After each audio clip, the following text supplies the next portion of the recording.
जी हाँ दोस्तों, अगर छोटे छोटे जुगाड़ लगाने से हमारे पैसे और समय दोनों ही बच जाए तो इस बात में हर्ज ही क्या है। मुझे तो बहुत खुशी होती है जब मैं छोटे छोटे जुगाड़ लगा के पैसे और समय दोनों बचा लेती हूँ। तो यहाँ पे पहला जो जुगाड़ मैं लगाने वाली हूँ वो है मास्क को लेके। तो पुराने और नए कई तरह के मास्क सभी के पास पड़े होंगे अभी भी, क्योंकि कोरोना तो चला गया है और बच गए हैं मास्क। तो यहाँ पे मेरे पास में यहाँ पे जहाँ पे हम फ़ोन चार्ज करते हैं ना, वहाँ पे कुछ लगा हुआ नहीं है स्टैंड वगैरह। तो हम क्या करते हैं, हमेशा ही इस तरह से फ़ोन को चार्ज में लगा देते हैं और इस तरह से मास्क में डाल देते हैं, जिससे कि फ़ोन भी नहीं गिरता है।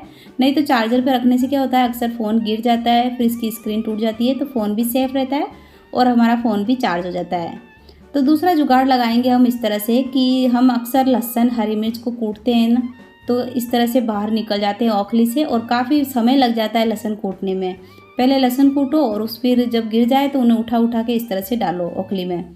तो मैंने क्या किया, मेरे पास में पड़े थे कुछ रसगुल्ला के ढक्कन, अभी मिठाई लेके आए थे दिवाली पे।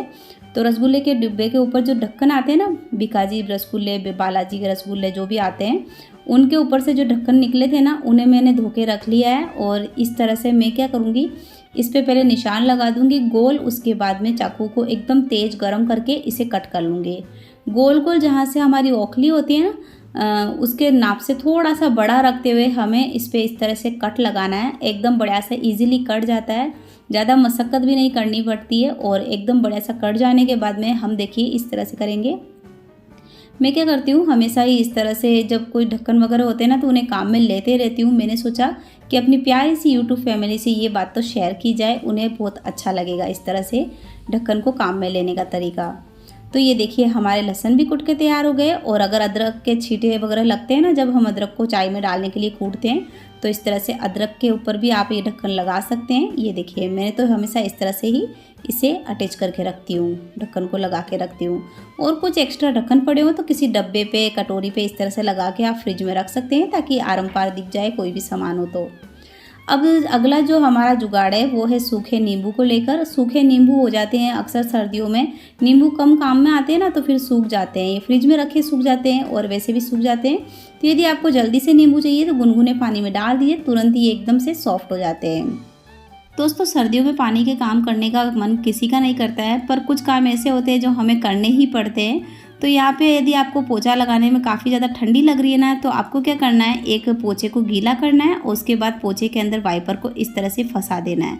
तो जहाँ से हम टी शर्ट को या फिर स्वेटर को पहनते हैं ना, उस जगह से हमें वाइपर को डालना है और दोनों आस्तीन में से वाइपर के दोनों मुंह निकाल के इस तरह से खड़ा वाला पोछा बना देना। बहुत ही आसानी से बन जाता है, झटपट से बन जाता है और ऐसा क्लीन सा पोछा लगता है ना। ये वाला जो पोछा है ना, ये अलमारी के नीचे चला जाता है, ये पलंग के नीचे चला जाता है, एकदम बढ़िया क्लीन सा पोछा लग जाता है और हमें ठंडी भी नहीं लगती है। तो ये वाला जो पोछा का जुगाड़ है, ये आपको कैसा लगा कमेंट सेक्शन पे बताना बिल्कुल नहीं भूलिएगा। तो अक्सर क्या होता है कि ठंडी के मौसम में घी काफ़ी जम जाता है, या फिर गर्मियों में जब घी में मतलब कि बदबू आने का डर रहता है ना, तो हम क्या करते हैं, उसे फ्रिज में रख देते हैं। तो पूरा घी गर्म करने की बजाय हम एक छोटा सा जुगाड़ लगा सकते हैं कि चम्मच को पहले गर्म करें और उस गर्म चम्मच को हम घी के अंदर डालें। इससे पता क्या होता है, झट से हमारा घी भी निकल जाता है और पूरा घी गर्म करने का झंझट भी नहीं रहता है। नहीं तो फिर कब ये ठंडा होगा और कब फिर से हम इसे फ्रिज में रखेंगे। तो आप इस तरह से घी को निकाल सकते हैं झटपट से चम्मच को गर्म करके। तो कलर करने के बाद में ये बुरुश पड़े ही रहते हैं, और कब फिर 2-3 साल बाद में हम कलर कराएंगे और उन्हें कब काम में लेंगे। तो अक्सर कलर जब कराते हैं ना, तो ये कलर के जो ये बुरुश के धागे हैं ना, बाल वगैरह, ये काफ़ी ज़्यादा इधर उधर निकलने लग जाते हैं। तो उन निकले रफ धागों को काट देना है पहले कैंची से। उसके बाद में ये देखिए हमारी खिड़की रोज़ाना ही इतनी की इतनी गंदी हो जाती है, और इसे जब हम झाड़ू से झाड़ते हैं तो झाड़ू से एकदम क्लीन भी नहीं होती है। कपड़े से झाड़ते हैं तो बहुत ज़्यादा इधर उधर मिट्टी गिरती है। तो मैं क्या करती हूँ, ये हमारी जो कलर करने के बाद में बुरुश बचती है ना, उस बुरुश से ही हम रोज़ाना इस तरह से खिड़की को झाड़ देते हैं और जाले वगैरह, छोटे मिट्टी सारी की सारी निकल जाती है। रोज़ाना इतनी की इतनी गंदी होती है दोस्तों, क्योंकि ये बाहर की तरफ है, तो सड़क की जो मिट्टी है ना, रोज़ाना इस तरह से घर में आ जाती है।